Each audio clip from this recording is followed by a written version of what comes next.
Hello, everybody. Hope you're all doing fantastically well. Leeds United have been invested in by the Red Bull network. Now, I wanted to come on here and discuss a few concerns and understand where these concerns come from, because I'm not completely naive with this, obviously.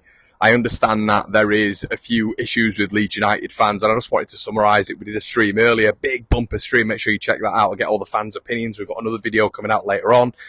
But I think it's pretty obvious that there is a little bit of concern, and the concern is warranted. Look, we all understand why Red Bull Salzburg, Red Bull Leipzig have had problems. They've had massive problems. Salzburg's history was essentially wiped out in 2005 when Red Bull took a majority stake, and they started with these clubs, both of them with a minority stake. So I completely understand where the concern is.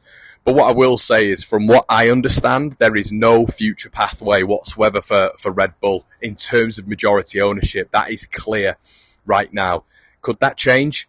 Potentially. It could change. Everything in life can change. And I think right now, look, sometimes this fan base, I can be included, is steeped with cynicism, pessimism. I mostly, and I feel like I've always been like this, I keep my maybe cynicism to what's going on the pitch when it comes to certain players' performances and managerial expectations. That's where I kind of keep it. Off the pitch, I don't really do a lot of discussion.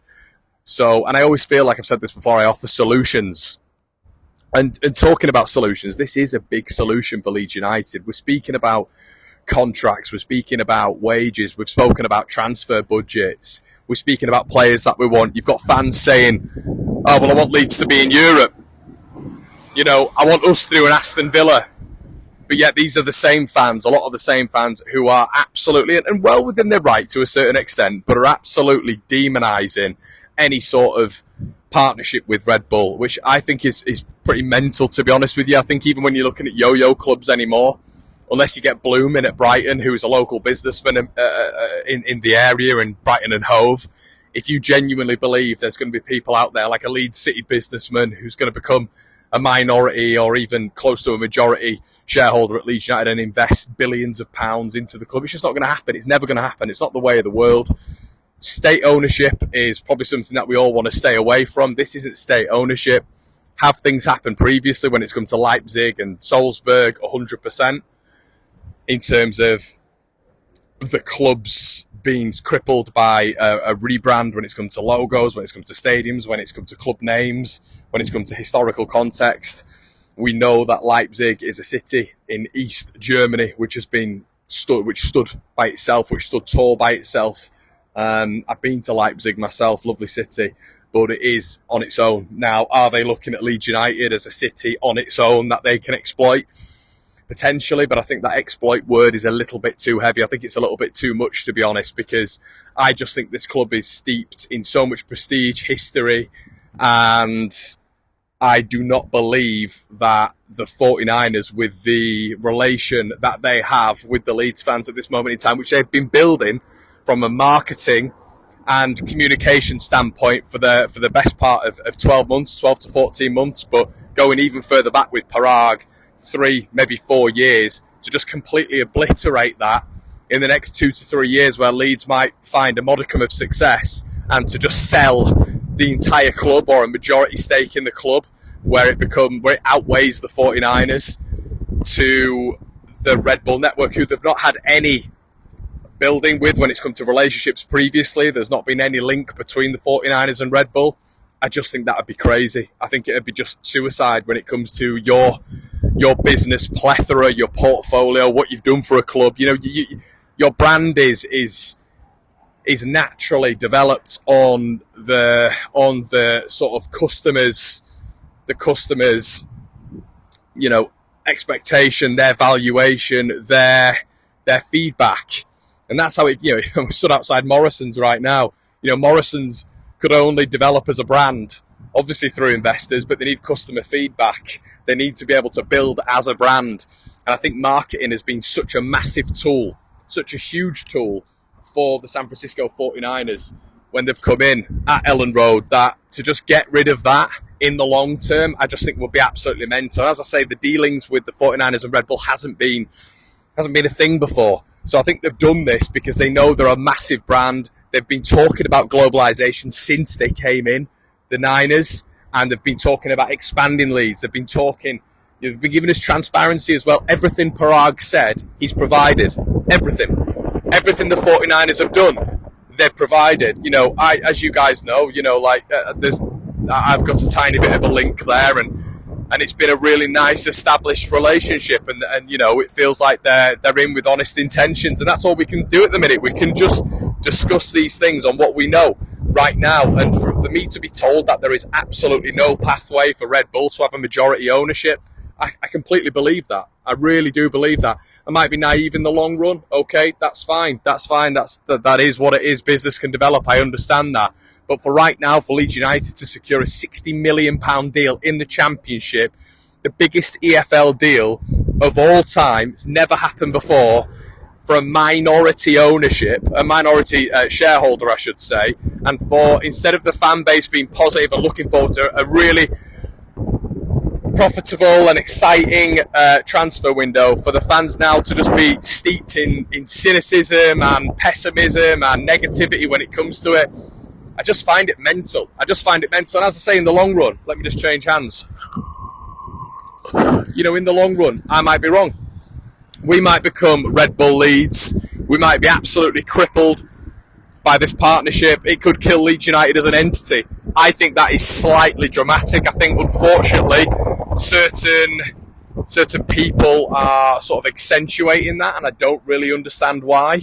To be honest with you, I don't, certain big fan sites and stuff like that, and big Twitter accounts and all this. I don't get why. I understand the concern. Of course, I understand the concern. But overall, I think the 49ers, because they've not done business with Leipzig, with Red Bull before, I think they'll have looked at Leipzig. I think they'll have looked at Salzburg, and they'll have been definitely excited, of course, by the success that they've had, which they have, by the way, both mass success. But for them to build such a relationship, I mean, are we talking about Leipzig owners here originally and Salzburg owners here originally who had such a good relationship with the fans as the 49ers have right now? I don't think so, because they sold the souls pretty quickly. And this multi-year agreement doesn't have in place a larger majority, a minority shareholder increase. It doesn't. It is what it is right now. And there is no plan in place whatsoever. Fact right now, no plan in place whatsoever for them to take a majority share. There is no pathway. Keep that in mind, everybody. No pathway for Red Bull ownership, which I think is a massive thing. I don't really know what more can be said than that right now. It's a £60 million investment in the Championship. It's the biggest of all time. And I think, look, as I've mentioned previously, I can be a bit cynical when it comes to on-the-pitch stuff. I can be a bit cynical when it comes to managerial decisions, but I feel off the pitch, I've always been quite supportive of the 49ers, and even Rads to an extent until the end. But I'm not a massive fan of this whole just turn it, because as I keep saying, everybody, these are the same people who want us to get back up to the Premier League. They want us to succeed. They want us to be part of the top 10. They want us to be part of the top 15. They want us to be a yo-yo club. The Premier League is now becoming that competitive and that money-riddled that we have to be part of this right now. If you want to get back up there, we cannot do this same thing consistently where we kind of invest but we don't, and we hope we get a quality coach coming along to get us to a level. This tradition, this prestige, this historical context with Leeds United is amazing, of course it is, but there has to be an element at some point where you have to kind of sell out a little bit. And I'm not saying the 49ers are selling out. I'm not saying that. They've acquired a really good business strategy here when it comes to Red Bull. But Red Bull being associated with Leeds United is something that they've wanted for a decade. They now have that with the 49ers, but it's about the 49ers managing that expectation now from Red Bull. But it's also about them managing the expectation with the fans as well. And I think they've built up such a good relationship with Leeds fans that I just can't see them just blowing that out of the water. And as I said, everyone, I just, from what I've been told, from the person I completely trust, the Leeds fans have nothing to worry about. And it's a productive thing going forward. So I don't think there'd be this transparency. I wonder if there was this transparency with Leipzig when Red Bull took over and just prior in terms of what was going to happen. I wonder if there was with Salzburg. I highly doubt it. And I just think now, I keep saying this, but with fans' expectation where they want Leeds United to be back in Europe, Conference League potential, top 10, whatever it may be, yo-yo club. You have to have this. Something has to change. And that's what it is. That's life. That's football right now. It's a business. It's a horrible, horrible business. We see state ownership coming in consistently. We've seen sports washing. We've seen it all associated with football clubs. And nothing gets done. Nothing gets done. Now, what we can hopefully rely on in a few years is there is going to be tighter restrictions, tighter restraints on football owners, which might put Red Bull's nose up a little bit if people are still a little bit concerned about that. And there's going to be a lot more, especially when there's going to be governmental change on things coming into place, which is going to put football clubs at ease, football fans at ease as well when it comes to football ownership and then being able to take the absolute mick. That's coming in very, very soon. That should be coming in very soon in Parliament. So I don't think there's that much to be worried about right now. Let's just focus on the here and now. Let's focus on Leeds United, guys. Look at the expectation. Look at the projection that you want as a fan. How are we going to be able to do that without serious investment from outside sources? I've absolutely no idea. Look, football's moving on. We need to get on the train. Let me know what you think. Like, comment, subscribe. And I'll see you in a bit.